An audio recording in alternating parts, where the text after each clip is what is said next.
Hi, everybody. Welcome to another exciting edition of Omnibros Live on a Thursday night.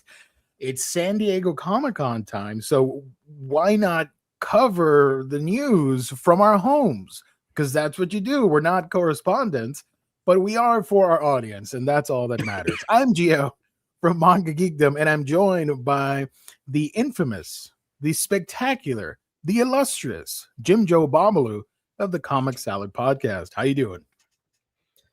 We're just salading over here, Salad maxing. Let's go. Yeah. Thank you for joining me as always. There's not a lot of news manga related, so we're going to do something a little bit different. This is part one of our San Diego Comic-Con coverage, and we're just talking about all the recent news. There are some manga announcements sprinkled throughout. Unfortunately, we were bamboozled by a certain company, and we did not get announcements, just a teaser. So that annoyed me. That's going to happen tomorrow, as usual. And but we do have some things to sprinkle the show with. Of course, our goofs and gaffs, and more importantly, our sponsor, InStockTrades.com. Your home for collected editions. You get your omnis, trade paperback, hardcovers, manga, and more for great discounted prices. Free shipping in the US at $50 or more. And there's a loyalty discount, which adds an extra 2% off to your book orders if you make these orders on a weekly basis. Great packaging, wonderful customer service only at InStockTrades.com. Let me show the website real quick so you guys know what's happening over there. Sorry.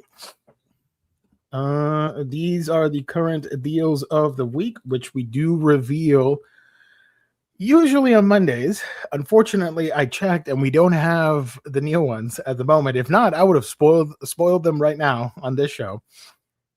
But here are the current deals of the week. You can see some DC, some Marvel, some Image, a little bit of everything, all good. You can see the new releases, of course, all the cool stuff that's coming out, the top sellers. And if I scroll all the way back up, there are sales, clearances, damages, red tags, and the 24-hour flash sale. So right now you can buy 2 guns, complete collection, at 60% off. So there you go. All that and more when you visit our lovely sponsor, InStockTrades.com. Shout out. Phew. Thank you everybody for joining as always in the live chat. We do appreciate it. Best Mod Kane in the house. San Diego MangaCon, hell yeah. Although we only got like 4 things to talk about. Do you want me to send a slideshow? Do you have that ready, dude? What is happening? I know that's your superpower, but damn. If you want to, okay. I was just going to open some Toy Arc links, but okay. Everyone loves a great deal. That's right. Especially when you go to InStock Trades for all the cool stuff. Always looking out for the deals. Jim Joe, what's up? What's been happening? How are you? Did you haul anything? Anything cool happened recently since we last met and spoke? I hauled a new battery and a new tire and a new tire pressure sensor for my car. That's pretty cool. I like it. I might have to haul more than that though, because I hauled a new gas cap as well, because my check engine went off and I went to see what it was about, and it said, oh, it might be because your gas cap is like faulty or loose or whatever. And I'm like, oh, okay. It doesn't seem like it, but I bought a new one because they're cheap. So I installed it real quick. Light was still on, and I'm like, hopefully it's not anything more than that, because I can't swing a larger repair at the moment. Right. We'll see. I did get some haulage, but everything's always in my to read pile already. Actually, a lot of what I hauled this past week, I've gotten a lot better with. As soon as the books arrive, I read everything that comes in and then go back to my like backlog that I'm working through. But I did get one of our viewers sent a gift card for my birthday. Sorry, I thought you meant you hauled one of the viewers. I'm like, damn, wait a minute, what happened? I hauled one of our viewers. No, one of our viewers, Babylon Shadows, sent a gift card over, an IST gift card for my birthday, and I used that today. That is so nice. I used that a week or so ago, and my books that I bought arrived. I got these are both replacements for stolen books. So one of them being the V for Vendetta Deluxe Edition, and the other one being the Question Omnibus Volume 2. I got a copy of Volume 1 for my birthday from someone else, so I decided to wrap that up. And thanks to his generosity, I was able to replace 2 more books on my list. And with other birthday money that was not gift cards, I used that for my car. So there's that. Yeah. That's all the haulage that I have on hand right now. Nice. I have something. Oh my god, I don't haul as much as you or other people these days. I've been cutting back some. So I just have a mess over here, and I don't know. I think these are the new ones. Hold on. Yeah, this is new. Okay, found it. Right? Yeah. Okay. I got 1, 2, 3, 4 books here to show.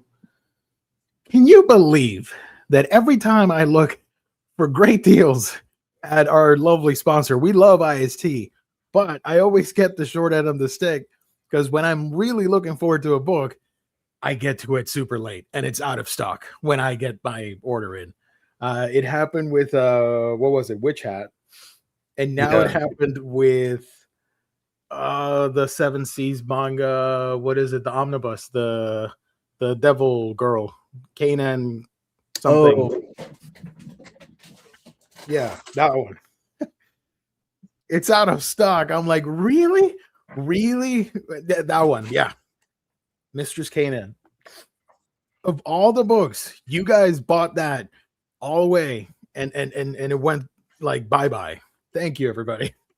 I thought, no way that's gonna sell out. It did.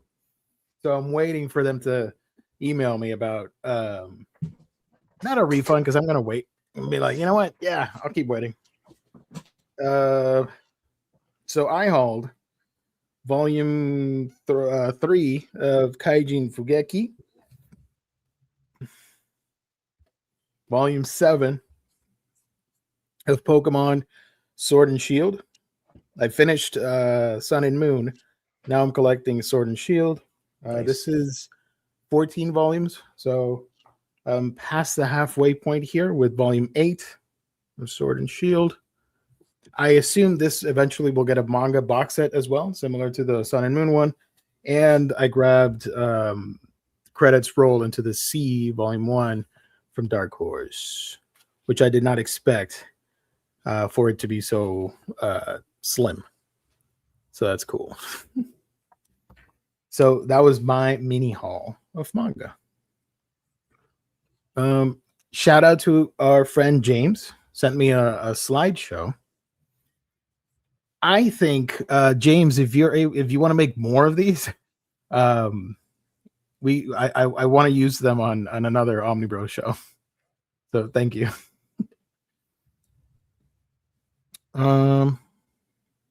H Field, thank you for joining. Appreciate it. Drop of Saturn, I'm with you. I had to haul new cabin filters and new antifreeze fluid. Damn. And 755 needs to haul a tire pump. You guys are being responsible adults. What the hell? You have some car hauls not that long ago as well? Yes. It was like a double whammy of car issues. So that was fun. It's close to $1,000 right out the gate. I'm like, ouch. Yeah, that's where like so what since car talk is fun and all, because I'm not a car guy whatsoever. I worked at Enterprise for 4 years as a not a car guy, which was really funny because then I learned a lot more about cars than I ever intended. But what happened is like I knew something was up. Like every time I would start the car, Yeah. it felt like it was like taking a little bit more energy to get going, and I was like, something's up. And but Mm. I'm so like in my own head sometimes that I was like, maybe not. And I work from home, so like Carly uses the car to go to work. Yeah. And she's like, it seems fine to me. I was like, okay. But every time I got in, I kept feeling that way. I kept feeling that way. And I was like, I need to do it. Like, I need to take it in and get it checked out, see if there's something big wrong with it. But if something big was wrong, I'm like, I don't want to buy or pay for a giant repair, you know? And then I think it was two weekends ago, we were about to jump in the car to go grab like an extra gift for my niece for her birthday. Because I had gotten her a couple of toys, but then my sister texted me asking about something else, and I was like, she was like, "Do you have a Spider-Man plushie that you don't want?" And I was like, I bought her a Spider-Gwen plushie for her birthday already, and she's like, "No way." And I was like, "Yeah, I did." So we were like on the wavelength, but I was like, "Hey, I'm gonna go to like Walmart and see if they have just a Spider-Man so she can have both." So I get in the car and it just doesn't start. I'm like, Right. "Fuck, I knew it." And I was so upset, and I was like, I should have listened to myself. So car was out of commission. I called my dad because my parents don't live that far away. I was like, "Hey, if you're not busy, can you come by and help me jump the car? And then I'm gonna take Mm-hmm. it to a shop nearby, do a mechanic." And he comes over and like he puts the jumper on and then like tries for like 2 seconds, and he's like, "No, it's not starting." So just Oh like God. gave up Yeah. immediately. And I'm like, "Oh no." Like, okay, whatever, dude. And then he was like, "The sound it's making doesn't sound like a battery anyway." I was like, "Yeah, that was my impression as well." And I just didn't want to like admit it to myself. So I looked around and I found a mobile mechanic, which is like the greatest idea ever, because then I didn't have to like tow the car anywhere. Mm-hmm. But the guy wasn't available until like 3 days later. So he finally came Yeah. by, and immediately he's like, "Yeah, it's your battery." I'm like, "Oh." So he goes out and gets me a new battery, brings it back, puts it in, and it's fine, and it runs fine. And it's been good for, a week or more. And then yesterday we were driving out for a late birthday dinner for me, plus like early dinner for Carly's brother and grandmother. So we were driving out towards where they live. So we went about 40 minutes out. And when I'm driving, I'm like, I can feel something. This tire, the front driver's side tire is has low tread, and I can feel it. Mm. So I told her like, "Hey, I'm gonna drop you off at work tomorrow, and I'm gonna take the car in to get a new tire, and I'm also gonna get the tire pressure sensor replaced because one of them has been like dead for a while, and so the tire light was always on." And I thought maybe that's the thing that like why my um check engine was intermittent, like it was going on and off, on and off. I was like, maybe it's because of that. So I Yeah. take it in, I get the tire replaced, quick and easy. They replace the sensor. I get back in the car, no tire light for the first time in like months, but the check engine's still on. So I'm like, ah. So I take it to the O'Reilly Auto Parts, and O'Reilly. Sorry. the number of times people called me that throughout my life. Oh, I Like, can every imagine. time they're like, "Hey, I'm Riley." They're like, "Oh, right." So I go to Uh, O'Reilly. The girl behind the counter checks it, and she tells me it's the gas cap, and I'm like, "Really? That's it?" So I buy a new one. I put it in there, and it's still the thing is still on. And now I'm at the point where I'm like, I don't know if this is once again me just being anxious, but I'm watching my mileage, and I'm like, this is going down a lot quicker than it should. oh And I'm like, no. I know that the mileage is an estimate, Yeah. but I just read the piece of paper that said like maybe very slow leak, and I'm like, oh, oh. So I'm like in my head about it, And yeah, so that's where I am right now, and I'm like, hopefully it's not. Hopefully it is something that like I just need to Yeah. run it, or maybe I just need to restart the battery and then it will take the Mhm. light off and then it'll be fine. But in my head, I'm like, my car's gonna explode. And Oh I'm no. like, Yeah. if that was really the issue for all of the time that the light has been intermittent, then my car probably would have exploded by now. so, so that's where I'm at the moment, and I hate having car problems. And my car is uh it's over a decade old, I believe. So it's not a new Oh, car, same. My car is ancient. but at some point, I want to say like in the around the 2010s, the cars started getting made like better. I Mhm. feel, or maybe it's like the same idea as like when you reach a certain point in. This is such a dumb comparison. I'm sorry, but like when you get to the uncanny valley with like computer graphics, Yeah. like video game graphics and movie stuff, Mhm. it got to a point where it's like you really can't go that much further. And it's Right. like with cars, you get to a point where like all of the features that are standard in cars have kind of been standard for a while. And the stuff that they're introducing now is like, do you want to pay a subscription to warm up your butt? Like that No. type of stuff. Yeah. We have like all the so like even though the car is like 10 to 12 years old, if I jump in like someone else's car that's brand new, it's the features and stuff are not that different. And it drives very well. It's a Toyota, so it's like it's built to last and it's cheap to repair relative to other things. So I'm not like the most worried about it. Um, but it's I'm like, I would drive this into the ground. Like I will drive this car into the ground because I have not had a car note for like 6 years. Yeah. So Yeah, I'm no, the I'd like to Toyotas are good continue good like that. that. That when like once you don't have to pay for the car anymore, it's like, let's go. Let's just see how long until this thing just will not roll it. Like I Oh, will yeah. Flintstones this bitch until it won't go anymore. I get, the car's running fine, but, even if it's perfectly fine, I still get paranoid, Yeah. dreading that something will happen while I'm in transit to somewhere. So, Mhm. maybe I am, raising the, stereo up to, like, 112, and I'm blasting those tunes. I don't wanna hear any weird noises. So I'm Yeah. just, like, speeding through the highway, getting to point A from point A to point B. And, yeah. I'm like, if I just slam on the gas and Right. I go fast, then it I won't just wanna go to the it's not place and gonna then come back shake at home. all. Don't have to worry about anything else. And then once it's parked and I'm back home, I'm like, "Good, we're good. We made it." I guess we could solve that by getting a new car, but Yeah, exactly. I ain't got the money right now for that, so It's like, I mean, I could get a new car, but like they're like twice as expensive now as when I bought this car. Like I actually looked up the like the new year models and stuff, and it's yeah. pretty much twice as much as I spent on this car. Oof, That's crazy. oof, So much more expensive, and I'm like, I would much rather put that money every month towards anything else mhm. than a car note. Then I got So yeah, I also took the car to get a wash today, and I nice. was like, I'm gonna treat you nicely today, buddy. Like you're getting all fixed up. Oh, yeah.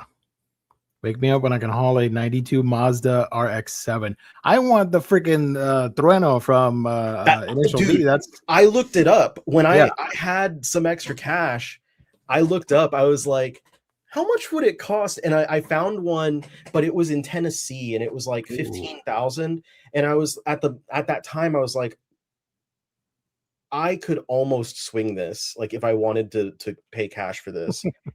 Yeah. I was like, no, I don't, because I didn't. I was like, I don't want to make the drive, and it was the wrong color. It was like red. I was like, I don't want to have to worry about Oh, yeah. repainting this white. Like, there's no other reason to get that car right now, at Right, least right, right, right. for us. So if I'm gonna get it, it has to be all the way. It It has to has be to what I be the want. right one. Yeah, Yes. exactly.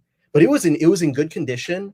I think it was like relatively low mileage, and it was like the interior looked nice and everything. Like it was kept together.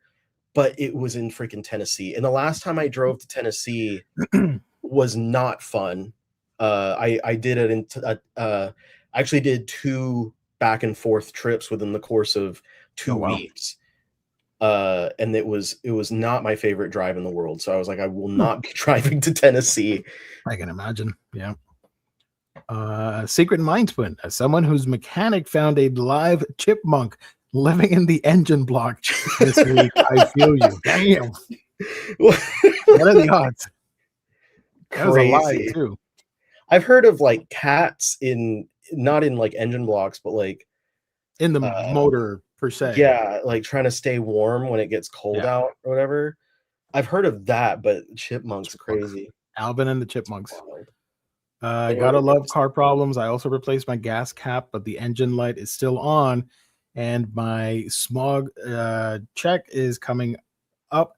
I'm probably gonna have to take it to a mechanic. Oof. I hope it's not too expensive.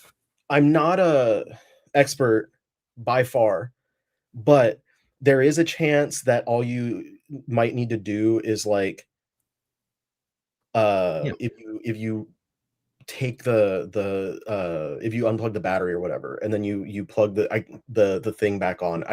My terminology is slipping me, but if you take the thing off and put it back on and tighten it and put it on there correctly and stuff, you don't have to take the whole battery out, you know. That might reset the check engine. Don't even bother trying to buy a new car. It's a scam with super expensive spyware in every nook and cranny. I'm not going to disagree. I'm not going to if I was going to buy a car, it wouldn't be a new car. You know what's the one feature? Sorry, go ahead. I was just going to say I would be buying one that's like a couple of years old.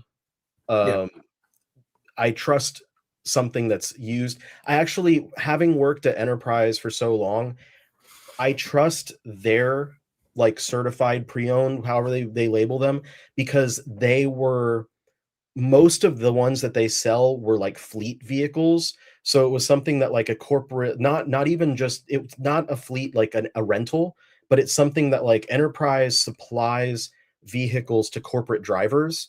So if you work for a company that like you get a car with your job, they supply you with a car because maybe you're on the road a lot, or maybe not. Maybe you're not on the road, but they're just a company that supplies a vehicle.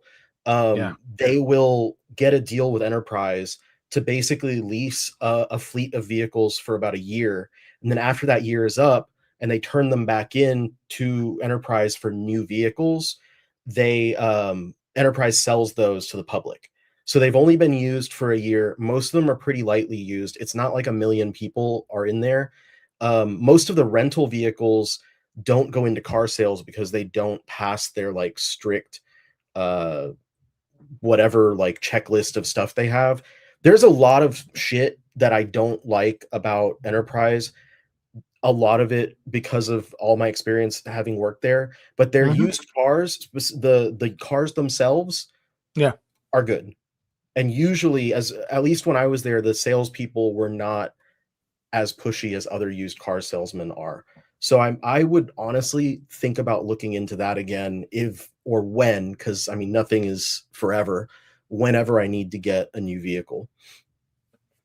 There you go. I'll try. Thanks. I had sway bar links replaced on my vehicle. Whoa. I hope it wasn't too expensive. I don't even know what those are. That's for the.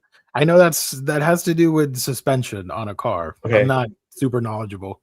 My dad was, and my uncles are car freaks, but I know it has to do something with suspension of a vehicle.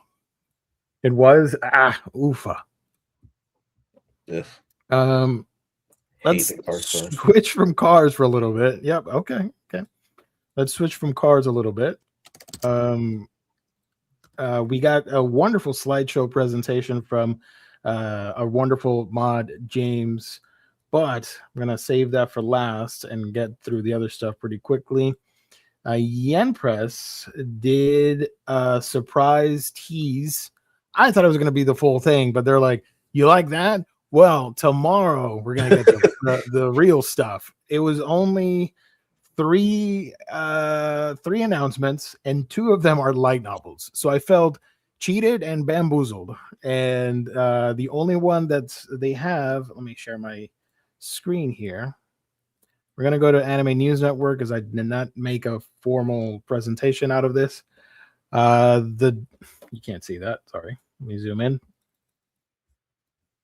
The Dragon's Prince's ill-mated betrothed. I cannot read. The Dragon Prince's ill-mated betrothal. Betrothal. Oh my God. Sorry. My bad. Yeah. From Sango Sansan, Nanaki Ichinose, and Doko Sugimachi. Good God. Adeline, daughter of an earl, receives an offer of engagement from the Dragonkin realm on her 17th birthday. Sorry. All Dragonkins must find their mate, and they want her for their third prince. Soon, amid scorn and criticism, she realizes she's an unwilling participant in a twisted and deadly plot, but the story doesn't end there. Oh my God. 250 years later, history begins to repeat itself with another invitation and the unknown secrets that lie beyond it. Holy crap. That's it. That's the only announcement. The rest were light novels that I frankly I don't care for. And then they said like, "Hey, tune in tomorrow." I'm like, "Okay, whatever." So we'll talk about it eventually. This led me down a small little rabbit hole here while we were talking about cars.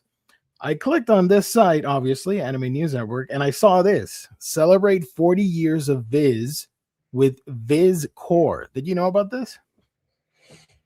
I clicked on it, and this was posted this week. They made no mention of it on social media. I didn't see anything. I don't know.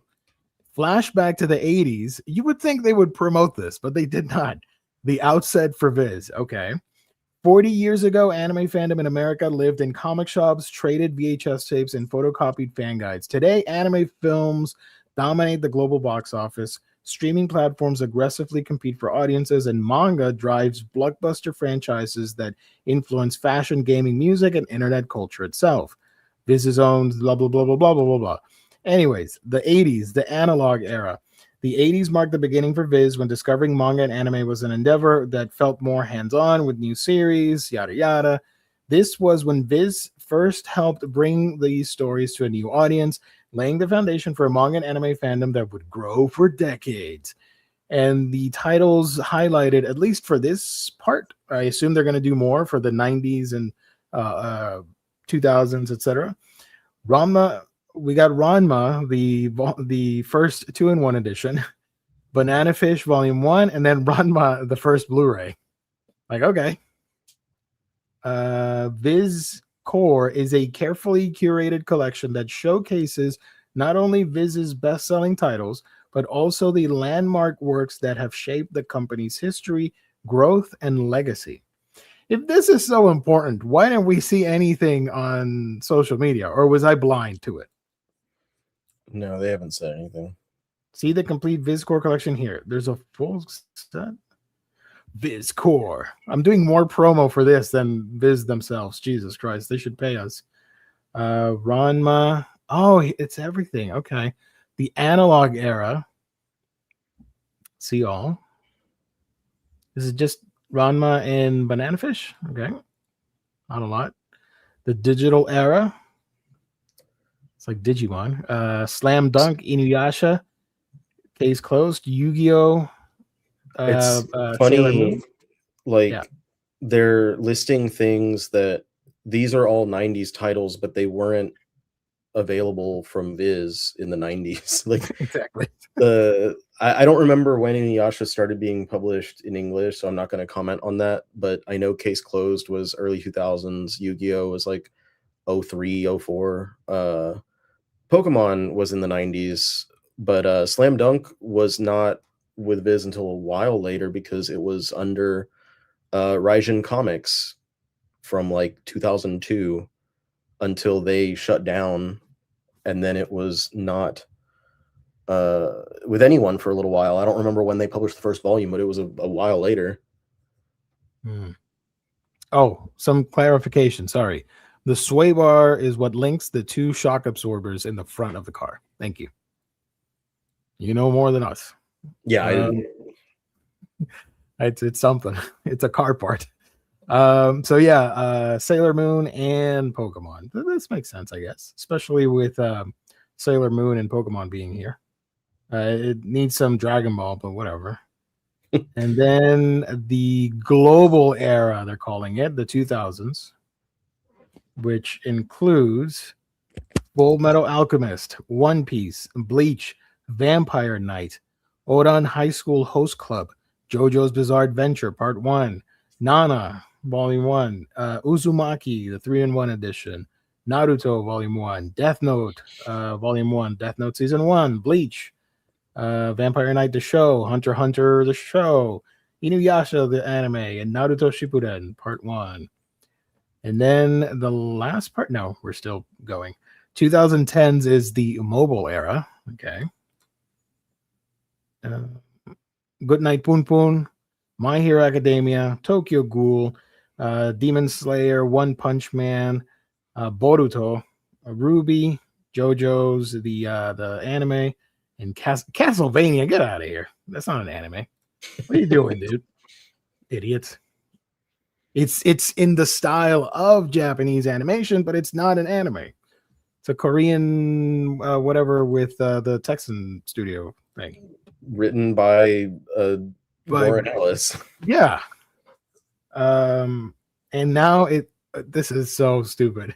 The 2020s is the synthetic era. What does that mean? Are these fake books? Jujutsu Kaisen, Komi Can't Communicate, Chainsaw Man, Frieden, Zom 100, Uzumaki the show. That sucked, dude. Chainsaw Man season 1 was great. Rooster Fighter, that was not good. And Black Torch, that hasn't even, or it's streaming right now. This is kind of whack, but okay. I don't know about that. Maybe Viz was not happy. They're like, you know what? Let's just post it on the site and not promote it. Viz Core. So there you go. Probably. Celebrating 40 years of legends and stuff, I guess, from Viz. They'll probably say something once they're back from, or maybe this week on their anime, or sorry, at SDCC. Yeah, maybe that's gonna be one of their panels. Oh no, you're gonna make me on. Sorry, it's been a long day. Holding it in. Okay. The yeah, maybe they'll talk about it at one of their panels this weekend. I read a silly slice of life series following Goku and Usagi in a heartbeat. Oh, I see what you mean. Nice. No longer paper. Oh, synthetic. No longer paper. Gotcha. You're smarter than me. But this is still paper. This is still paper because synthetic. They're highlighting Chainsaw Man and Komi. The other stuff I get because it's streaming and Blu-ray. But did AI make that list? No, I don't think so. This is too simple. Al made that list. Al Roker. Weird Al Yankovic. Anyways, that's not part of the SDCC. I just wanted to point that out because it was weird. The other thing that happened was Titan revealed to Anime News Network that it will publish 2 new manga, one of them being Last Boss Love Death from Yoshikazu Kuwajima and Takahiro Seguchi. High school girls Fuka and Julie and Kanon never expected their ordinary lives to end up with extraordinary powers. Suddenly gifted incredible abilities, the trio throw themselves into battle against a sinister secret organization threatening the world. But becoming heroes isn't as easy as they imagined.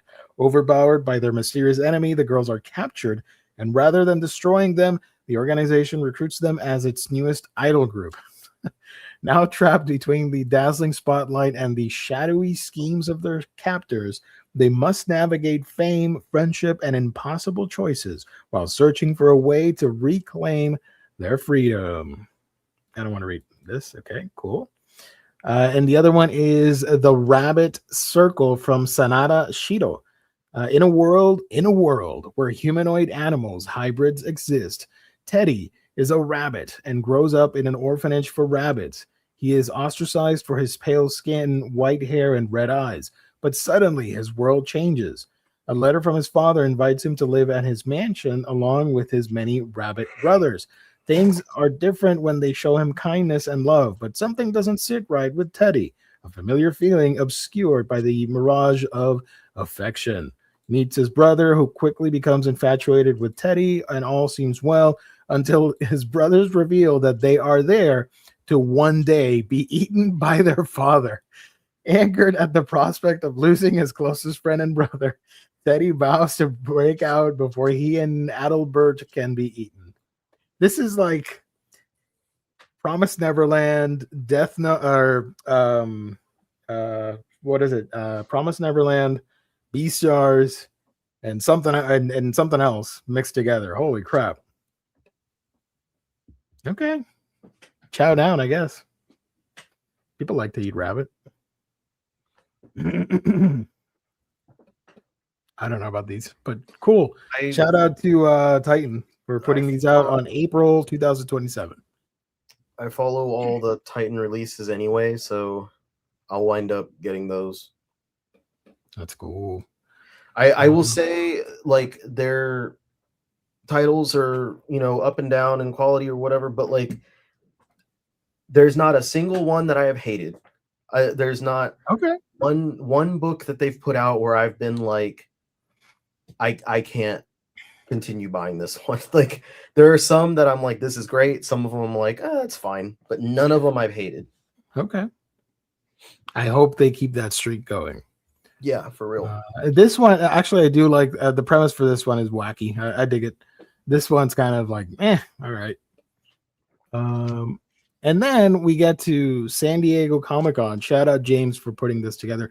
James wrote on here, which is hilarious because I did not know what you meant until a little while ago. You said to make them after I did the Comics Pro one. I didn't know what the heck you meant by this until I started thinking Comics Pro, and it was the event, right, for the publishers.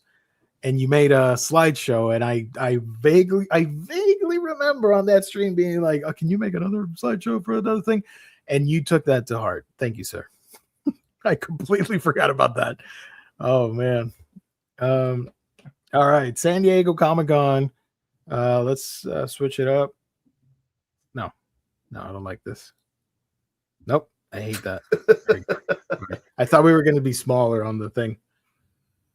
Let's see what we got. Hasbro. Let's talk about some figures, because why not? This was the talk of the town 2 days ago, or 1 day ago. Hasbro made the announcement that they are partnering up with Nintendo. They're going to do Nintendo figures, or at least Legend of Zelda figures. Mm-hmm. So they were finally revealed yesterday, but today they went live for pre-order. So Legend of Zelda action figures, they are coming out in May of 2027. Link, Ganondorf, and Zelda are inspired by Tears of the Kingdom, Breath of the Wild universe.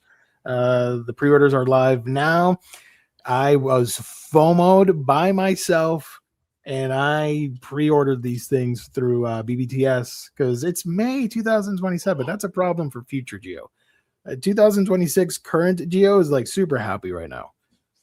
Next year is, we'll see, but they're like $25 for Link and Zelda, and Ganondorf is a little bit pricier because he's a bigger deluxe figure. I do like the packaging. I like the sculpts. I think Jack Specific, I think they are the current license holders as well for Nintendo. Mm-hmm. Those look really good. However, I know that Hasbro will have much better articulation. So that was my reasoning. I'm like, yeah, sure, why not? I'm constructing a mini Nintendo collection of figures. It's my favorite company for video games and stuff. So I wanted to have some Zelda stuff on there. So yeah, here's the box for Link and Zelda right there, and Ganondorf. Seeing this is a hefty dude. I think I would love for them, because we're getting the Ocarina of Time remake. I could see them announcing in winter figures for that game. And if that sells well, maybe we could see for Link to the Past or Wind Waker, because I would love to collect the older Zelda stuff, not Tears of the Kingdom. But regardless, I picked it up. Whatever. I'm weak. What do you think of these figures? They look good. I'm not super sold on them, but if they come out with versions based on some of the other games, I might Right. buy in. Like Twilight Princess and Midna. like if they did some stuff for Majora's Mask, I'd probably be very in, because that was always like That was your favorite? That is one of my favorites, but that was the one that when I was a kid I really wanted Mm, Majora's Mask figures, because I had the figures that you could get from like Nintendo Power. I had the Link and the Ganon that just had the very like limited mobility, and then I had the horse figures, like the Ganon that came with the black horse and the Phantom Ganon mask and stuff, and I had the Zelda and Impa on the white horse. I still have all of that somewhere, in a box, probably in the garage or something. But so it would be cool to do that, because back when I was a kid and I had those, and then Majora's Mask came out, I was like, oh my gosh, I want a figure of the Skull Kid. I want a figure of the different versions of Link, Zora Link, Gordon Link, etc. So it'd be really cool if they did that down the line. And my God. I feel like they probably will, because Hasbro goes all the way with these lines. The picture that you had of all three of the figures together, that one, when it first popped up, I thought Zelda was like a Ruto or something, because that looked like a beak, the little hilt of the Master Sword. I was like, what the hell? James, thank you for reminding me. I forgot that I could do full screen. Now it looks like a totally different presentation. So SDCC, everybody, day one, let's go. Take a look at that. Wow, so cool. I like it has plenty of accessories. I've not played Tears of the Kingdom. I've only played a little bit of Breath of the Wild. I know I'm behind, but I'll get to it eventually. I played the hell out of Breath of the Wild. Like, I think I've almost 100%ed that. Oh, I didn't do much. But I have not touched Tears of the Kingdom. Look at that guy. Damn. Because this version, like, I really, really want Ocarina of Time figures. I always wanted the ones they released back in the day, but do them like this with high articulation, good paint abs, the sculpt and everything. Like, hell yes, please. I need Ocarina, Ganondorf. I need Sheik.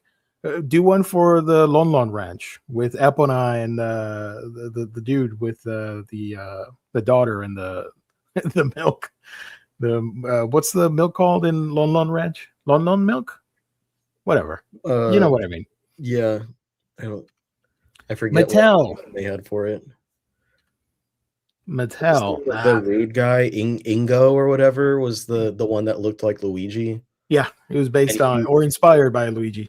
He freaks out at one point. I just remember when I was a kid playing that game, and like Ingo gets mad, and I was like, "What the fuck? Like, why is he pissed off? He looked angry as hell."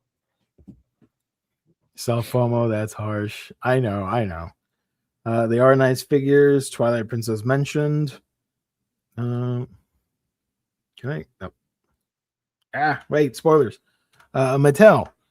This is what the chat wants. This is what we're getting as well. My Little Pony Polly Pocket Compact. I have not heard of Polly Pocket in 3 decades. Then I'm hearing it now again in 2026. Holy crap. This was all the rage back in elementary school 30 years ago. But it's back with this set for $30. Shout out. Cool. This is really, really freaking dope. Tomb Raider is crossing over with G.I. Joe. So as a result, part of the G.I. Joe classified series, they're doing figures on the new stories for G.I. Joe, and they surprised everybody with Tomb Raider, Lara Croft. I want this figure desperately. This looks badass. I love it. I'm a big Tomb Raider fan. The pre-orders sold out everywhere. People really want this thing. So I'm gonna be on the I'm gonna be hunting this one down when it drops on the different websites. I know BBTS is sold out of the pre-orders, but it'll be back. This is a normal figure. It's nothing fancy, but I think it looks great. So I'll be getting it eventually. Or what do you think of this one? Sorry, I didn't ask. For Tomb Raider. I'm whelmed, I guess. Okay. It's not for me. What if it were like vintage, Lara? I never played much Tomb Raider. I played like very briefly, probably maybe the original or maybe the second one, but I never really got into the franchise. I played the first 3, then I jumped around to the 2016 era, whatever it's called. But I skipped a lot of the meh titles. But I still love the franchise. McFarlane Toys, they still have the DC license up until I think it's November or December of this year, and then they'll be gone completely from the DC Comics space. They'll only be doing their own Image stuff with Spawn and the new Marvel statues, as well as any of the other licenses like gaming related or whatever that they pick up, and the movie stuff. We are getting a figure of Absolute Batman. You remember when the Batman Who Laughs showed up and it took the world by storm for whatever reason? I was annoyed by that, but at least with this, I dig it, so I don't mind. But it's crazy that this property is so young and it has figures, an animated show in the works, multiple reprints, hardcovers. I'm pretty sure we're gonna get an omnibus at some point, like sooner rather than later. But at least McFarlane was wise enough to make this like super bulky, because all the other like statue makers and figure makers, they do like skinny Absolute Batman. So I'm like, the dude is not skinny, he's like a truck. But this one looks pretty good, I think. What do you think? Is this one? This isn't like a figure, is it? Doesn't look like it has any articulation. Well, it was listed. I did see this tweet with this picture. It was listed as a figure, action figure. I'm guessing the clothing is mixed media soft goods to hide the articulation side. Now that you mention it, wait, no, that's not who made that Swamp Thing. I have a Swamp Thing figure that has like soft skin on the outside, so like its joints can move, but you don't see the joints. Yeah. I don't remember who made that one though. It was not McFarlane. I know that. The Swamp Thing I have from McFarlane, you can see the joints. I wanted the glow in the dark version of the McFarlane Swamp Thing, but that sold out so fast I couldn't get to it. It looks so good in the dark. I love it. The big red one, like Swamp Thing on Ron. Yeah. Because they had at Target one day for like 50% off. Ooh, nice. That one looks really cool too. In the back, you can see Joker from Batman Ninja. And then Ghost Machine is getting figures. Geiger is getting a figure, I should say, from the it's the Ghost Machine universe over at Image. That's cool. Like Radioactive Man. And then Mondo, or owned by Funko, by the way. They are doing a bunch of stuff. We got Ecto 1 from the Ghostbusters animated series. Naruto's getting a figure. Hey, we're tying it back to anime and manga. This surprised me. I did not expect Mondo, of all people, to do an anime figure. And it has for the live action series. probably it has a bunch of face sculpts, different alternate heads, I should say. The kunai. For some reason, I'm forgetting the name of the slug, Tsunade's slug. I don't know why the slug would be there. If anything, it would be with Sakura, but okay. The mom frog, the grandpa frog and grandma frog that trained Jiraiya. My favorite version of time skip Naruto, where he's got the cloak with the scroll. That was my favorite attire. Oh my god, I'm trying to exercise my brain to remember all these things. Rasen Shuriken, is that what it's called? That attack? Brother, I don't remember. It's been so long. That's the thing he learns in the Pain arc when he comes back to Konoha, and Pain is there doing his thing and destroying people. I don't know, whatever. Regular Rasengan, and some different hands. I don't know. I like it. That's cool. I did not know. I mean, I know now, but for the sake of the chat, I did not know that the director for the Naruto movie is the same one from Spider-Man. And that makes me just slightly happy that at least as someone that wants to do it and is versed in like characters doing crazy stuff and moves and whatnot, because I think it helps for something crazy as Naruto. But I have zero faith in that movie.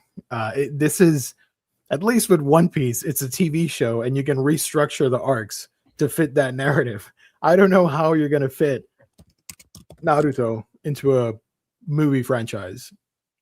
I thought that was going to be a TV show. I didn't realize that was a movie. No, it's a film. I mean, okay, you can make parentheses. I tweeted about it. If anybody follows me on Twitter, I was joking around with that. If I were the director, I would do the movie based on the first 5 episodes.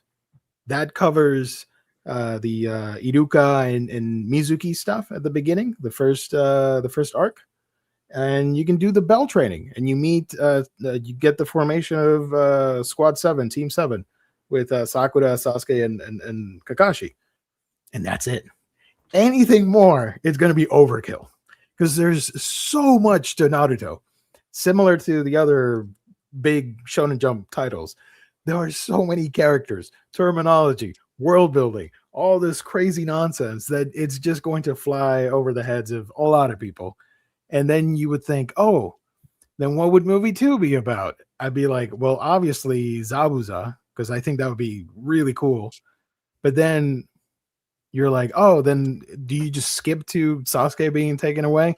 Yeah, but we kind of want to see the Chunin exams and then Konoha being invaded. It's a lot. You can't do movies of this. It needed to be a TV show, I guess. We'll see. Yeah, I'm not. What do you sure. think? I don't know. Like, if I don't think there's a good solution. It's almost like if I were doing something, I almost would want to just like ignore everything and just make my own story. Like one of the anime movies where they just do something that's not part of continuity and just do their own thing. Because I mean, you can think of it in one way and be like, well, we have to introduce everyone, we have to give everyone their intros and the exposition and their character arcs. Or you can think about the fact that like if this is a movie and it's going to be at the theaters, like the people who are going to go see it in the theater are vastly going to be people already familiar with the franchise that want to see it, because they already are fans of Naruto. It's not going to be a lot of, like, there will be some people. It's not going to be a lot of people though who are going in there like, I don't know shit about Naruto. So most of the people who go in that don't know anything are the ones who are like parents taking their kids or partners taking their grown child partner to go watch this movie. So I personally would probably just do something original, or I would have it be up to Zabuza, and have Zabuza and Haku be the big finale The fight finale, for yeah. the movie. And then if it succeeds and they want to do a second one, then I'd probably try to split up the exams into like a duo of movies or something. What if they don't do exams? Konoha just gets invaded, and we learn about Orochimaru, and then Yeah. Sasuke gets taken away, and that's it. Yeah, just say screw it. They do Or, like, exams, whatever. They say, like, we're going to do exams, but then Konoha gets invaded, so instead of exams, it's just everyone fending for Right. themselves, and that's how we get to see everyone's, because that's kind of largely the point of the exams, was like introducing all these characters and their powers, and building that world in a way that kind of felt natural because of the setting of them being in a school and stuff. So yeah, I feel like if they wanted to do that, they could just be like, exams are canceled because we're being invaded, and then like play it out that way. Yeah. I might be a fake fan, but I feel like you can just skip the Mizuki plot early on, even though Iruka is important later. Yeah, I could see that happening too. I just said the Mizuki because it's Naruto learning his first jutsu with the clones and stuff. So, man, I haven't talked about Naruto in like a decade. Yeah, I'm so rusty on, like, so much of that series I do not remember. And like we're running through Bleach right now, and I remember Bleach much better than I do Naruto. We already ran through One Piece, so like I don't I don't even know if I want to try and go through Naruto to like refresh. It's just I didn't, I don't know, because I always think about, I loved the first probably 2/3, especially like pre time skip, pre Shippuden. Mhm. Absolutely loved the first, like, maybe half or so of Shippuden, maybe the first 2/3 of Shippuden. I loved that as well. And then once they got into like the Great War or whatever, that shit just like Yep. went super downhill. And it Yep. was like, I felt the same way more or less about Thousand Year Blood War in Bleach. Like, it kind of went downhill at that point, but not as much as Naruto. Yeah. And at least like the anime, as far as I've heard, is kind of like fixing some of the issues that the Thousand Year Blood War had, so that's good. But yeah, I don't know if I want to revisit Naruto and then live through that again and be disappointed in this. My exposure now to Naruto is hating every volume of Boruto that I read. I did not want to mention Boruto, but yeah, that's a thing. I won't go on about it. I have 2 volumes sitting on the shelf right now that need to be read, and I will be getting to them probably this weekend. Oof. There is one final thing about that movie that I wanted to mention. Masashi Kishimoto said, there's a quote that I have here. Masashi Kishimoto praised director Destin Daniel Cretton. I don't know if I'm pronouncing that correctly. I did not know he also did Shang-Chi for Marvel. Yeah. So he's got the martial arts choreography thing down, similar with Shang-Chi now and Naruto and Spider-Man. So I could see him doing at least the action stuff pretty well for Naruto. Anyways, Kishimoto said, I'm eagerly looking forward to the miraculous encounters that will bring us extraordinary and passionate actors. I cannot wait to meet my characters in the film. That's going to be super exciting, regardless of how it turns out. I can only imagine his excitement to potentially see Naruto on the big screen worldwide. That's got to be cool. We'll see. What's Boruto? Do I dare? It's the inferior, or some would say, yeah, inferior spin-off. lives to hate Boruto. It's the milk that they won't stop milking out of that cow that's about to die. Right. Weird name too. The Kid after a bolt. Bolt. It's like that episode of The Simpsons where they're at the amusement park and Bart can't find the thing in his name. And he's like, Bort, who names their kid Bort? Like, come on, Bort, let's go. That's Boruto. Moving on. Green Ranger is getting a 1/6 scale figure. Pretty cool. I'm not big on Power Rangers, so I'm not grabbing any of these. This is exciting, however. Mega Man Mondo Squad figures, or they're not figures, they're more like statuettes with you can swap in a head or an arm or something like that. So you get the whole cast here. I believe, judging by the designs, these are like Mega Man 11, I want to think. The modern stuff. It still looks pretty cool. I like it. Especially the RoboCat. Kind of looks like Sprigatito from Scarlet and Violet.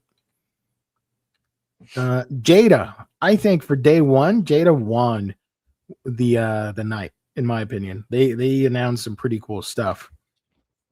First one, Dino, Marshmallow Fruity Pebbles, 1/12 scale action figure. That's a Jess toy. I want these Fruity Pebble ones. Obviously, we all grew up with Fruity Pebbles. The Barney and Fred, I cannot find anywhere. And now they're doing Dino. I know I'm not gonna grab this. I'm not gonna find it as well. So that sucks. But I would love to have these on my shelf.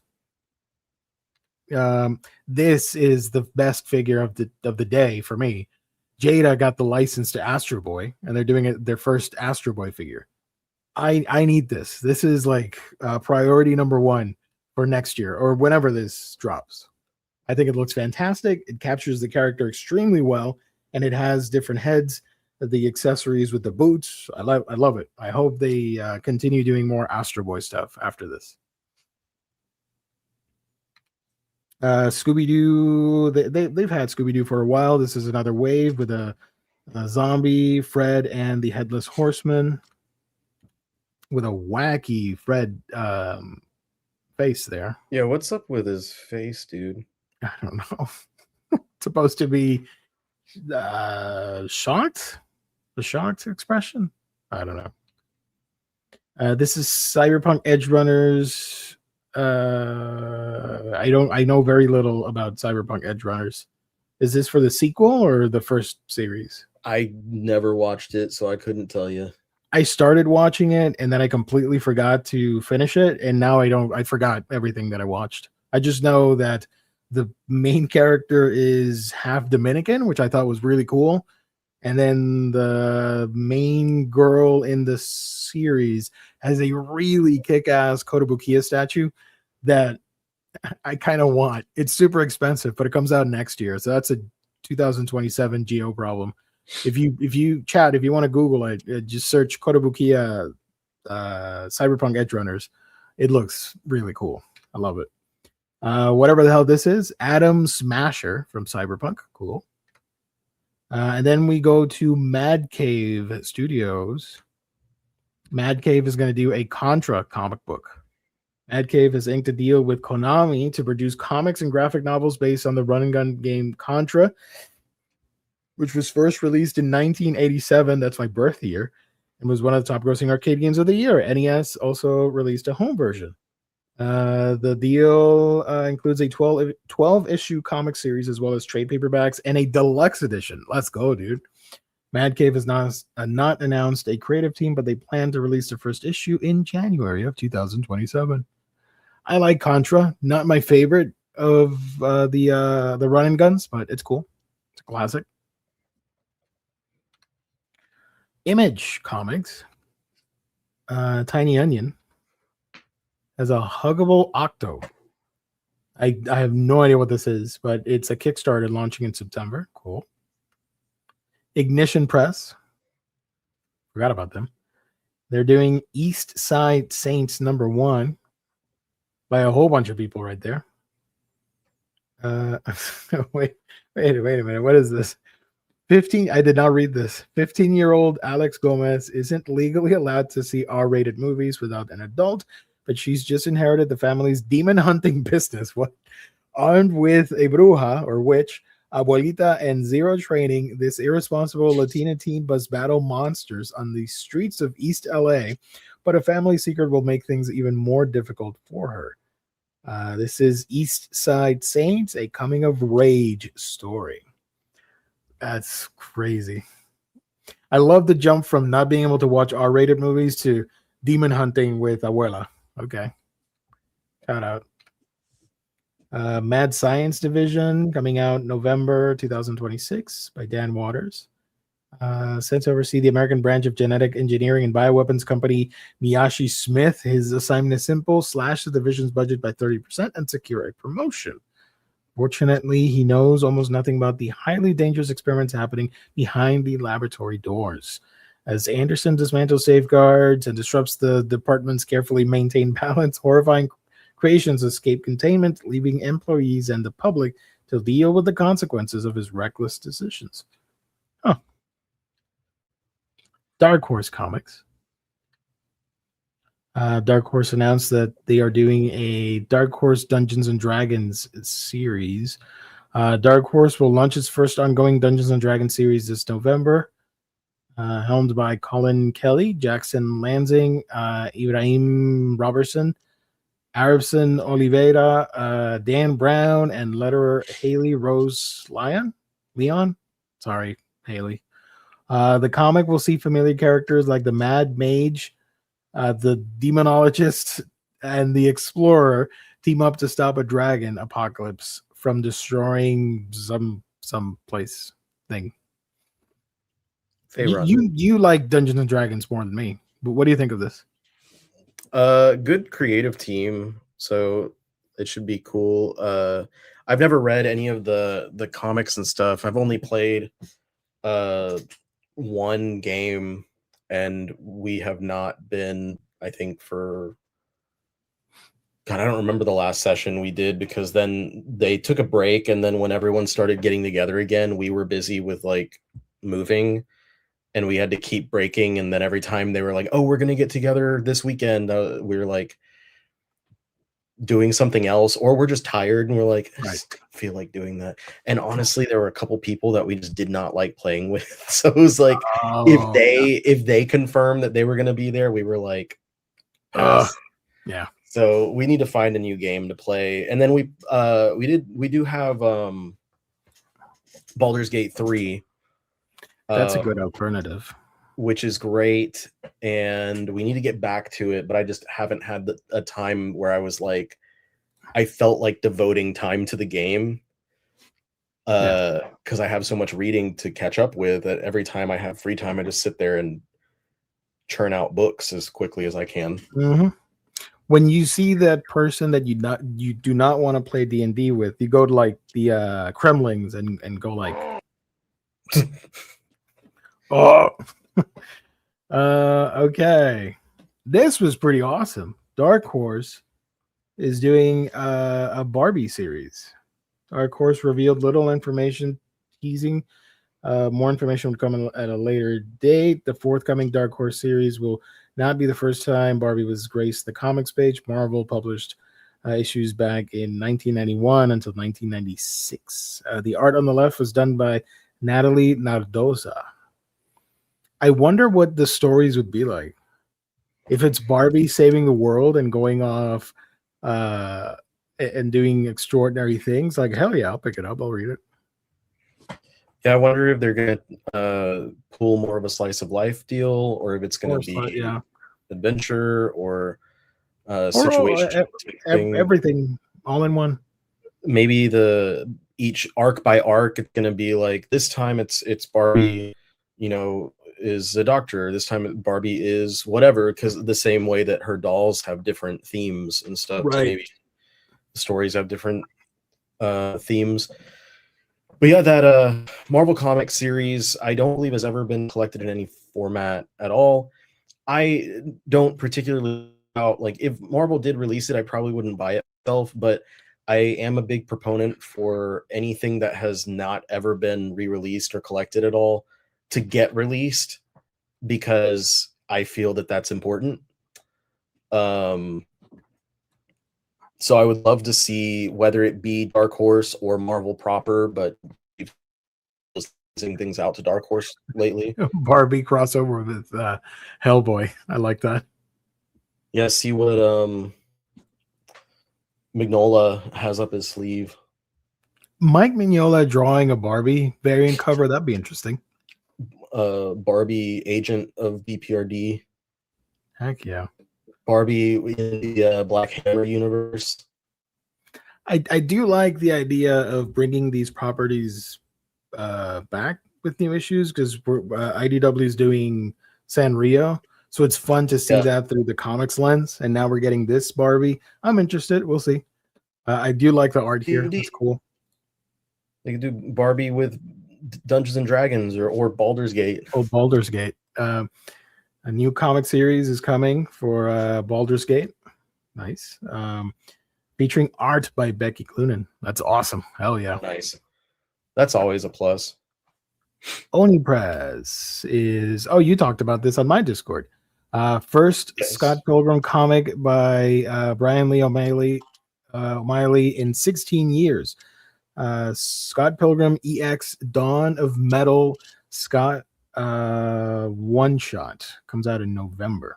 So I mentioned this, but I learned later that this was a previously released, I think that was released with a game that Limited Run put out. So this is a wider release, full size one shot that has the entirety of the 16 pages, I think, of the original comic that was released beside the video game, plus an additional 8 pages of new content. I don't know if it's going to be new comic content or it's going to be just bonus material that's going to be with it, but this will be released so that it's available without having to buy a game from Limited Run. That's not available. If you're interested, the Limited Run license expired or is being co-licensed by other publishers. So I Am 8-Bit has it, and they are putting out their copy next month, if you're interested. Scott Pilgrim EX for the Switch and PlayStation 5. It comes with a poster, if I remember correctly, and it should have the comic. So that's the thing, if you guys are interested.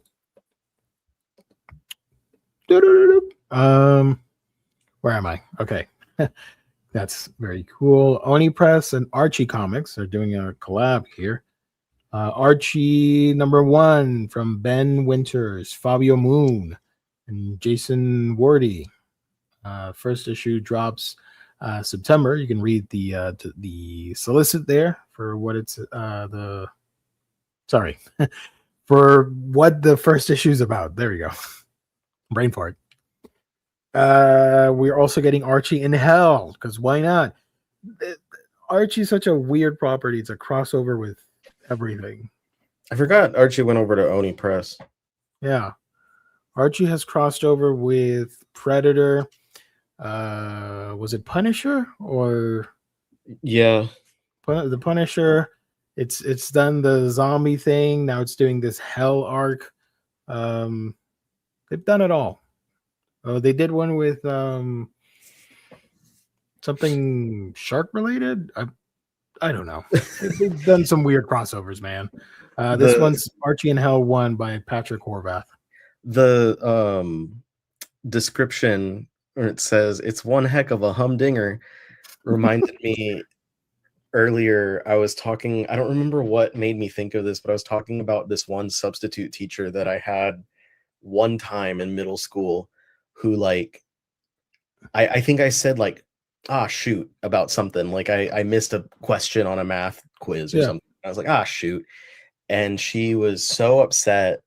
She's like, "Don't curse." And I was like, I said, "Shoot, what? I'm sorry." Yeah. And she was like, "That's just a substitute for a bad word." And so I was like, wait, So I don't remember the exact conversation, but I talked to her for a minute. I was like, and I gathered I couldn't say, according to her, I couldn't say like heck, dang, shoot, crud, like anything like that. And so we were in the car earlier talking about like what would have been acceptable, and it was like we thought oh bother would be a good a good one. Oh bother, gee willikers. Gee willikers, mister. Because you can't say geez because that's just short for Jesus, and that's you can't say the Lord's name in vain. That's crazy, dude. It's pretty gross. It's a pretty gross comic. What the hell, dude? I left it on there.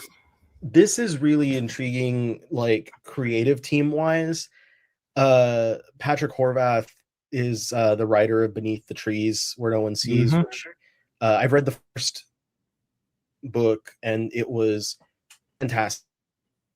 Second one soon, and then Tyler Crook, of course, was the artist on shoot, what's that one with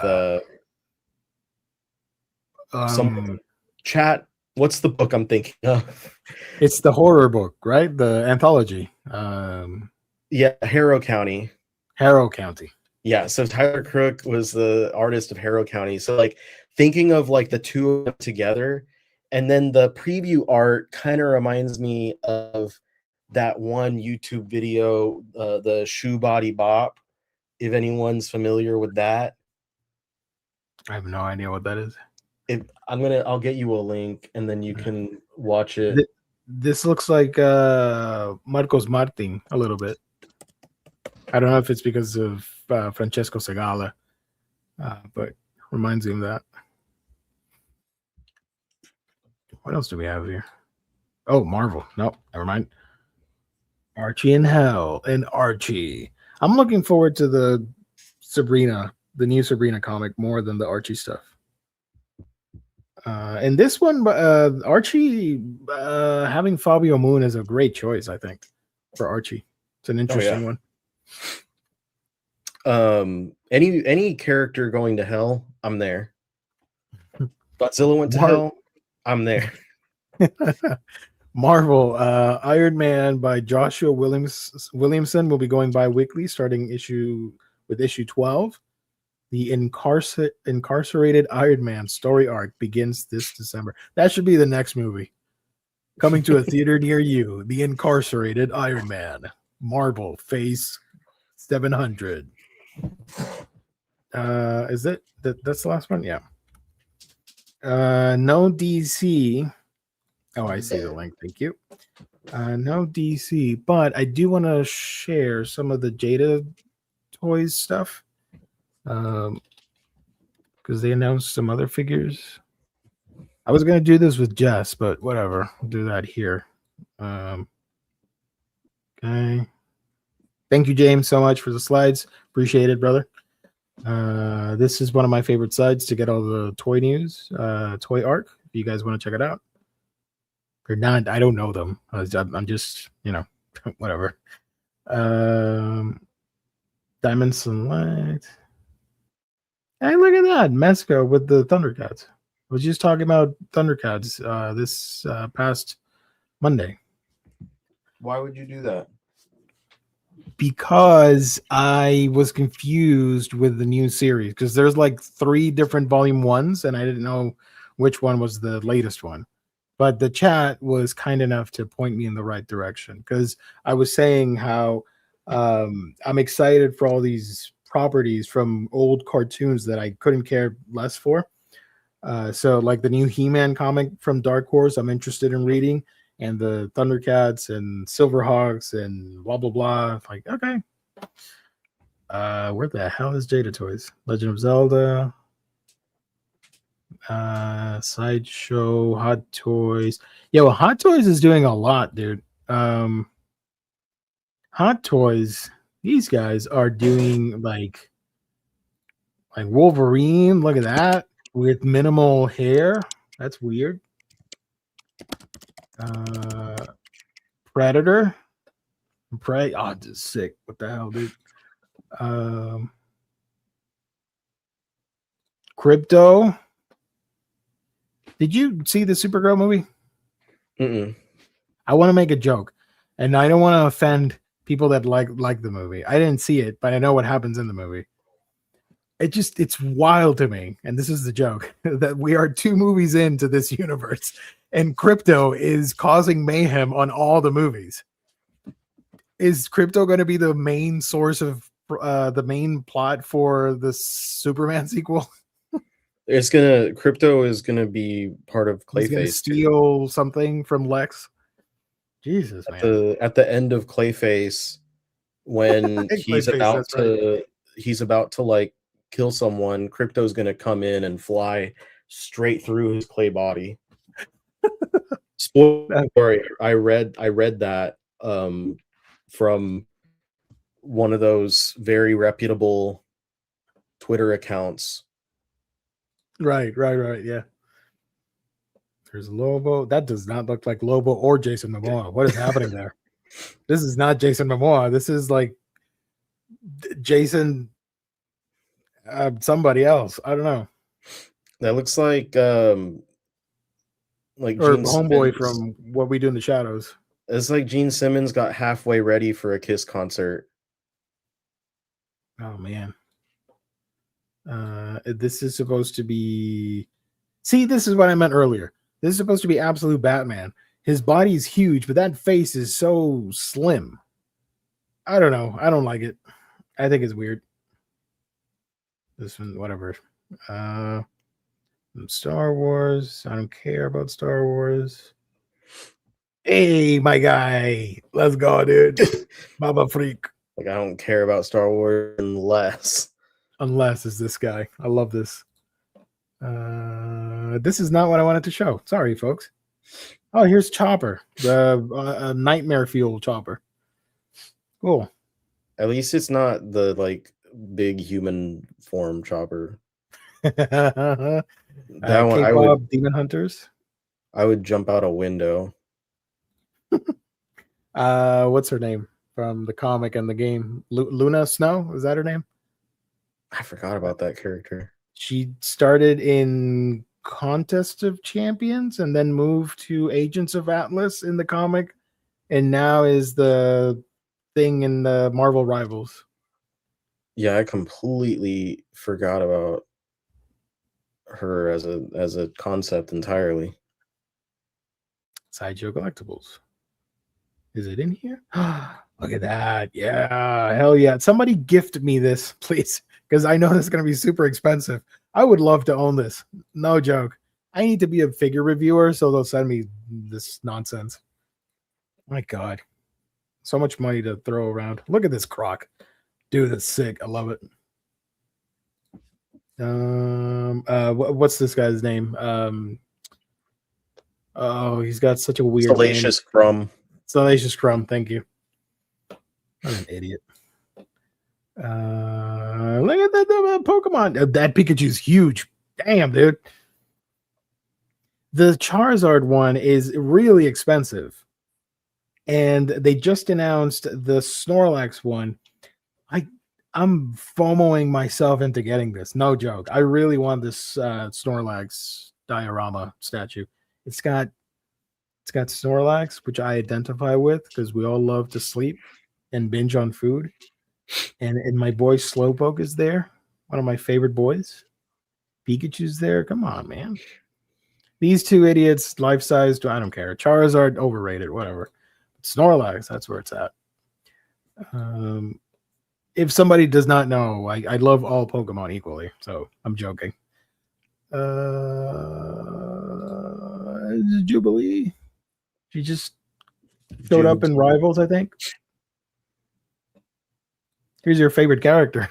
Cyclops. Oh, yeah.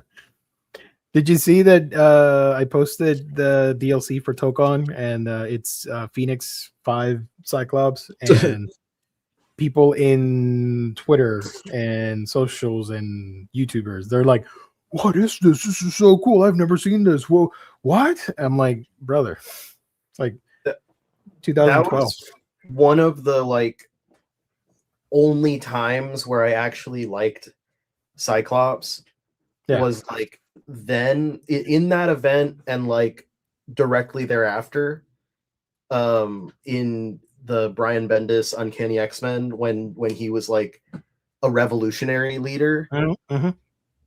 because he shifted so much from like who he was before, and I think also kind of because he's embracing the fact that he's a shithead, Yeah. and so like I couldn't really judge him harshly for all of the stuff that I hate him for. But anyway, then he dies from the like whole. Remember, it was the Inhumans versus X-Men. Right. Yes.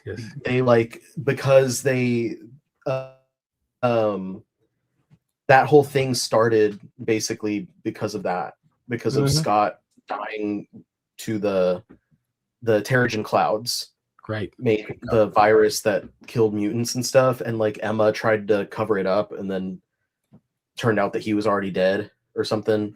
I don't remember. It was such a mess, but I remember that happening, and I was like, okay, cool, Cyclops is dead. And then they brought him back, and I was like, why? Right. That could have meant something, but no. That also, like, they killed Cyclops and they disbanded the Inhumans at the same damn time. I know. I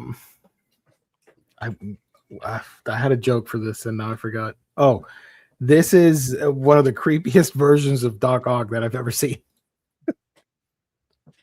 This is the guy that married Aunt May. Yeah. I was exactly what I was thinking. I was like, that's the version of Doc Ock that married May. Woo! I have not found what I'm looking for. Damn it. Prime 1. No, I don't care about this. What was it? Power Rangers? No, not this. Kotobukiya? Sure, why not? These are the Oshi Works, which is Kotobukiya's cheaper, more accessible line. Think like a pop-up, their version of a pop-up parade. So like 60 to $70 per figure, which is really good in my opinion. I just haven't found the one character that I'm like, yes, I want that in Oshi Works. Because they got stuff like Vash from Trigun Stampede. Excuse me. Bless you. Thank you. Vash, Gunman in Black. You know I got to do it. Celine with Rowlett is coming back. I did not have the original, so I'm very excited to get this. This is really expensive if you search for it on eBay. So I can finally have this. I'm trying to get at least one Pokemon trainer per generation. I already have this pre-ordered through BBTS. This is Hilda with Tepig. Tepig was my starter in Black and White. And I do like Hilda as a protagonist. Oh, and the boy trader from Sun and Moon. I'll probably get him because it has Litten, and I love Litten. I love the cat Pokemon. Let's get lit. And this is my favorite of the new ones. Hilbert from Black and White comes with one of my favorite Pokemon legendaries, Victini. Love that guy. A little dude. Persona 5 is getting Oshi Work statues. You can see them here. And pretty nice. I love the background, like the game menu thing. What the hell is this? Attack on Titan. These are mostly vanilla posing, which it's okay. Some people don't like that, but I don't mind. Whatever the heck this is from Fatal Frame, whatever. Frieden, these are coming out soon. These three team up in the manga, and then they added Mega Man. He helps them to defeat the devils, or the demons. Sorry. Here's Frieden. And I oh no, never mind. It's a character I don't care for. Where the hell is Jada Toys? That's what I wanted to. That's why I'm here. Hasbro with the Street Fighter movie, Marvel Legends, okay, Star Wars boxes, Mesco, Diamond Select booth, Joy, Protobukia, Toynami, Four Horsemen, Mythic Legions, whatever this is, Meta Travelers, Handmade Robots, KB to it. Are we seriously not getting Jada? Look at the Godzilla ones. Ooh la la. This guy is massive. Holy crap. Look at this. These are the Mutos from the Monsterverse. Heat Ray Godzilla and Biollante is massive. Speaking of Godzilla, yeah. Oh, you told me about that. What did you watch recently? We watched Godzilla versus Space Godzilla. Oh, hell yeah. This past Sunday. I don't think I've seen that movie since like I was a kid. It is so freaking good. Like there's some slow points in it, but yeah, the moment like when Big G comes out of the water, so hype. Yep. From my chair and like walked around. Oh, like they start playing his song. Yes. Bum, bum, bum. It's like when you're watching a cool like a wrestling match or whatever. You're like, let's go, dude. My boy's here. Like, he comes out. It was the best. And then like the actual kaiju fight lasts for so much of the movie. Like it takes a little bit, but once you get there, it's like the majority of the movie from that point onward is the fight. And that's one of the weak points of several Godzilla movies is like you wind up around it and not like actually with the monsters. And that was one of the things that I really loved. And just like Space Godzilla being such a threat, the whole idea of like I'm the new version of you, I'm better, and then Godzilla being like you can't be better than the OG, and Godzilla's child gets locked up for most of the movie. That was great because fuck that kid. Not as bad as Minilla, I will say that. Aw. Minilla is like the ugliest guy. He looks like a little slug. So thankful it was not that, but I was glad he got locked up and he didn't get brought back until much later. And even Mogera wound up being useful. Like stupid looking robot Mogera, but winds up actually being very significant in beating Space Godzilla. And Space Godzilla himself is just a badass looking monster. Like I know it's a pretty simple concept of just Godzilla, but from space with giant gems on him, but it works so well. A+, that movie's great. This Shaggy's not beating the allegations that he's on drugs in this face sculpt. And I wanted to show you Fred. There's Scooby. You're Fred. Oh yeah, I see. Brother's tweaking right now. So there's that. I found Jada toys, but it's not. These are the figures that I want, and I cannot find them. Whenever they went up for pre-order, I clicked on it, and I guess the bots got to them. I want these badly. I need these for my collection of crap. So hopefully one day I'll grab these two along with Dino. Hey, some Masters of the Scooby-Doo. I'm sorry. Damn it, not the slides. Thank you, James. Let me go back. There was another Jada Toys link. Oh, they're doing Invincible. Cool. Video games. They're doing Street Fighter. Cyberpunk. Man, they love Cyberpunk. Jesus. Nope, not that one. Anyways, you get the idea. I'm not going to continue. So that's sort of what happened today at San Diego Comic-Con. Obviously, tomorrow And especially Saturday, we're gonna get news for like movies and stuff. So that's great. Pokemon figures. Hey, hold on. Wait a minute. Indulge me, chat. I'm sorry. Oh my god. I know this is an exclusive thing for San Diego that you can get the Meowth balloon that Team Rocket rides. That's so cool. I love it. I recently got into collecting Jazzware Pokemon figures. This is the part of the show now where we've reached the unofficial Pokemon podcast from last week. Sorry. I started a Pokemon collection, figure collection. So I'm slowly but surely getting figures of mostly my favorites, but I know I'm going to just grab everybody. So I'm making room for that. Ideally, what I would want is to have a scale world collection. Those look fantastic. I urge you to search on YouTube Pokemon Scale World Collection or something like that. It looks so freaking good. I believe it's Bandai that does the figures.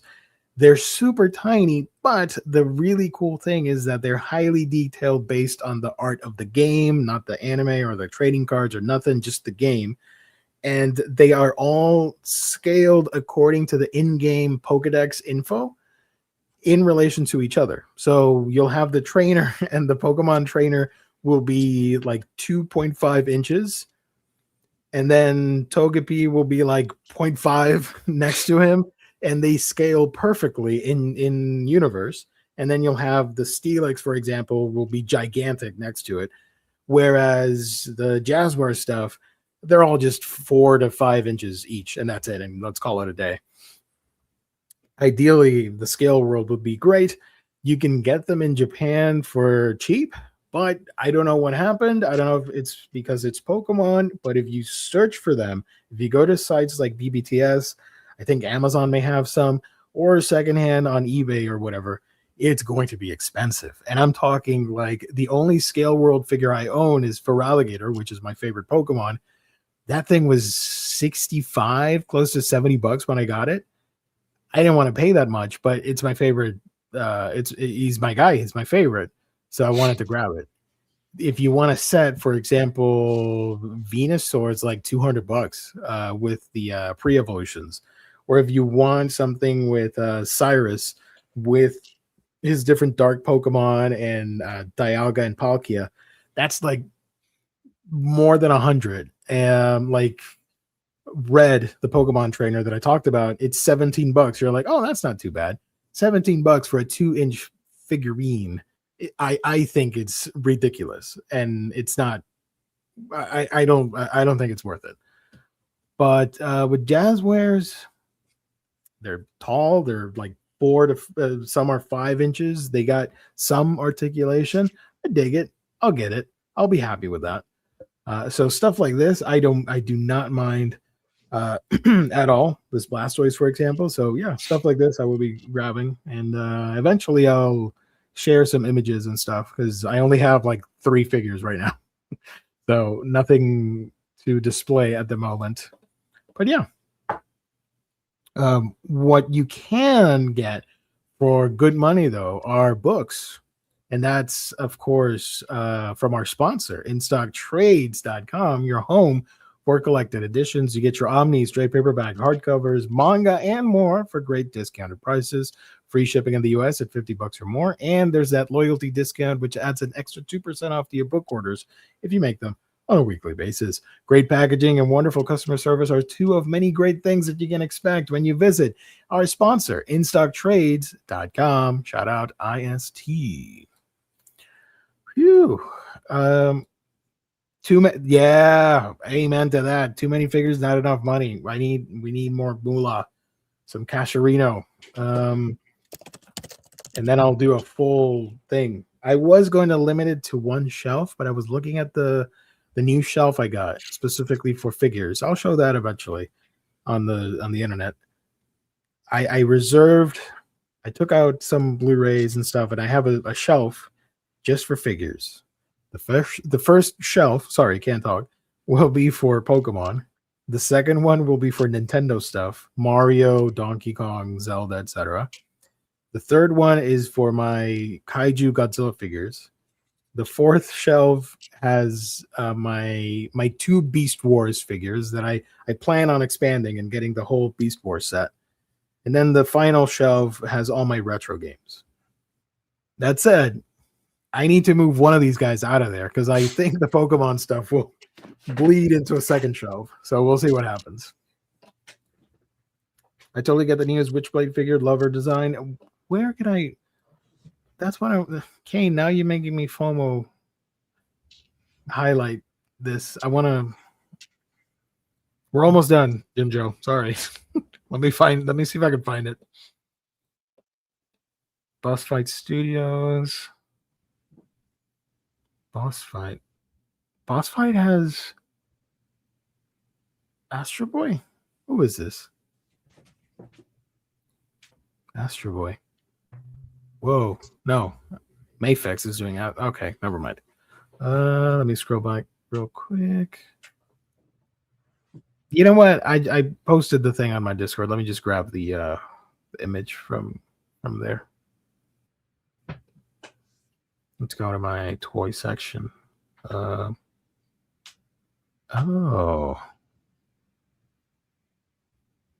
Okay. Toys. Oh, one very cool announcement that I missed. If you are a fan of video games, I think this is the first time we're getting a figure of Strider. Strider 2. Strider Hideo is getting a figure. I think that's the first time that's happening. Or at least in North America. That's cool.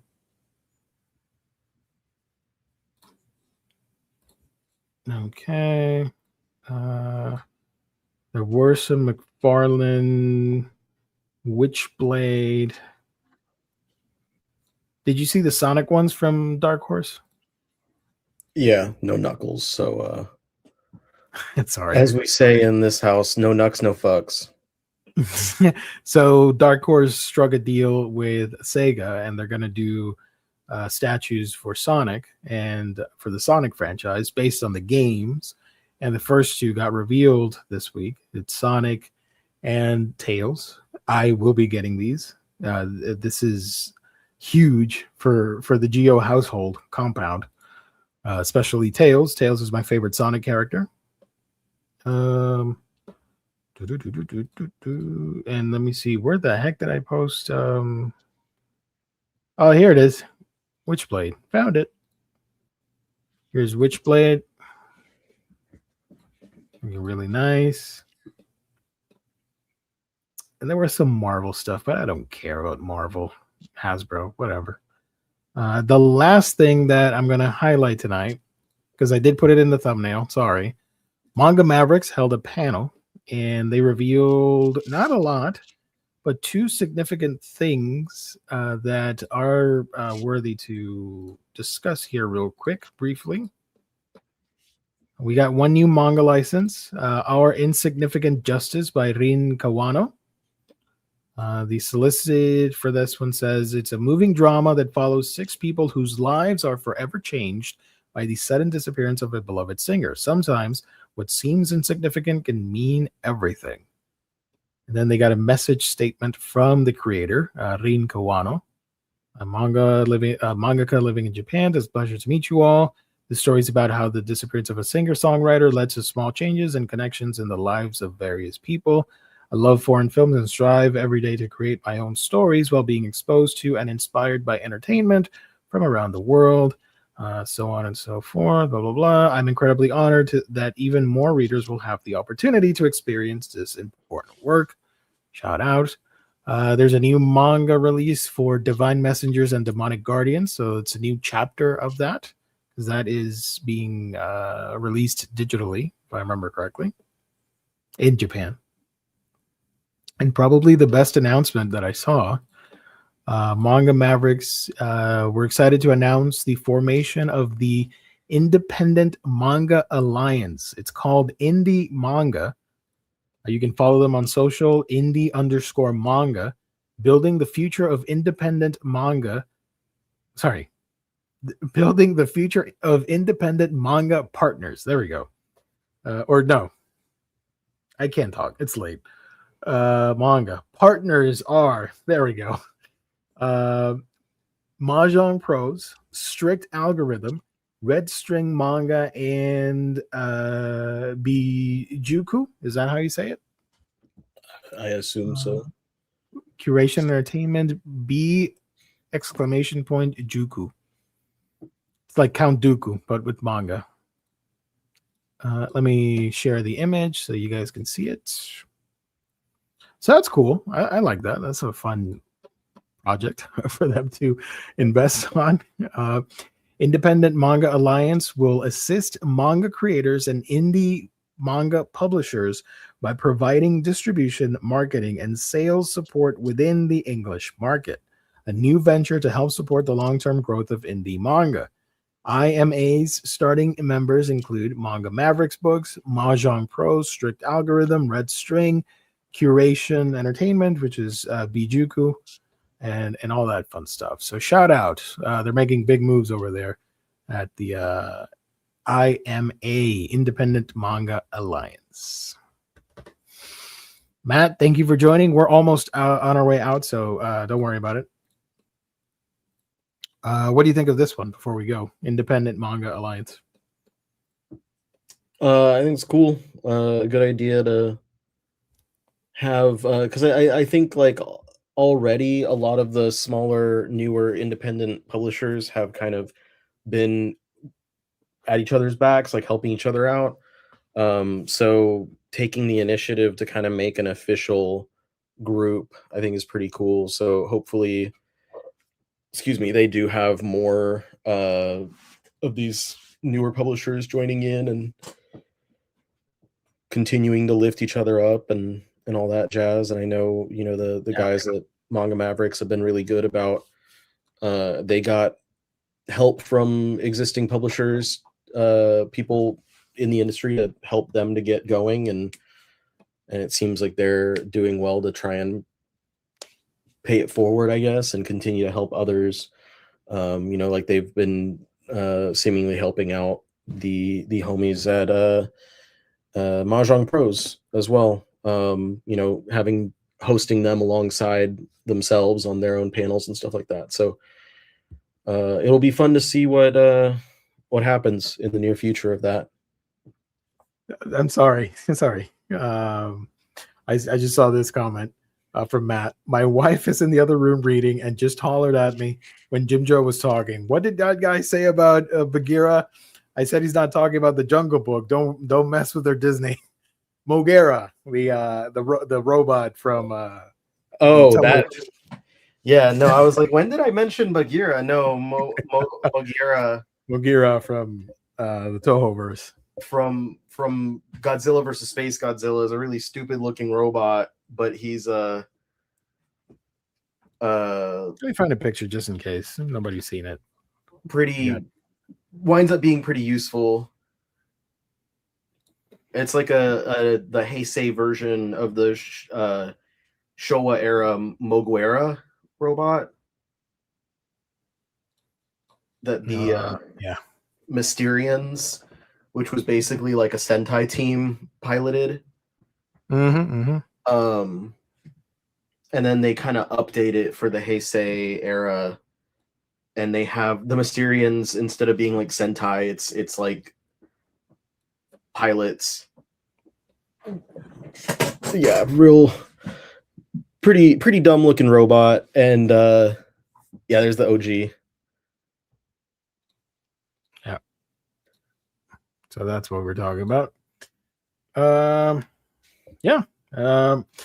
I think that covers everything for tonight. Monday, it's going to be Hall's previews, reads. No, sorry, it's going to be new collected editions and the rest of SDCC. So part 2 of that.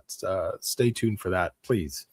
I'll talk about that by myself, or if OmniDog can't make it. If he is able to make it, then we'll go over it together. The Eisners and the Marvel stuff and all that. So I love talking about it, and I'll show him some of the action figures as well to get his take on the collection, the collectible side of things. Jim Joe, where can people find you when you're not here with us? Over on my channel, whenever I decide I want to do a new video, I will have a new video out. I'm just knee deep in reading right now, and I don't want to break my stride. So this month's videos are going to probably be last minute videos, as I've done in the past, but it's my channel, so I'll do what I want. Right. First of all, chat, you can join my Discord if you'd like. It's a lot of fun. We have a chill time over there talking about food. We talk about anime and video games and movies and figures, and I nerd out about Pokemon and stuff. So if you want to join, we'd be very happy to have you there. And you can join my subscribe to my YouTube, Manga Geekdom, here on YouTube, where I talk about manga that I read. I should have a video next week. I couldn't film it this week, sorry. So I'll get to that in a minute. So thank you, everybody, for joining. Thank you, Kane. Thank you, James. Thank you so much for the slides, as always, brother. Thank you so much. Amazing stream, as always. Thank you for sharing Sdcc Day 1 announcements. Take care, all, and have an amazing weekend. Be kind to one another and hug your pets. Amen to that. That's going to be it for now. Thank you, everybody. God bless. Stay safe out there. Have a great weekend. And we'll be back on Monday for more Omnibros excitement. I have a new outro here that I wanted to debut. Let's put the music on right there. Thank you, everybody, for watching. Let me find the banner. Thanks for watching. And Luke, I got dance. Jesus Christ. Mega Starmie. Thank you, everybody. We're out of here.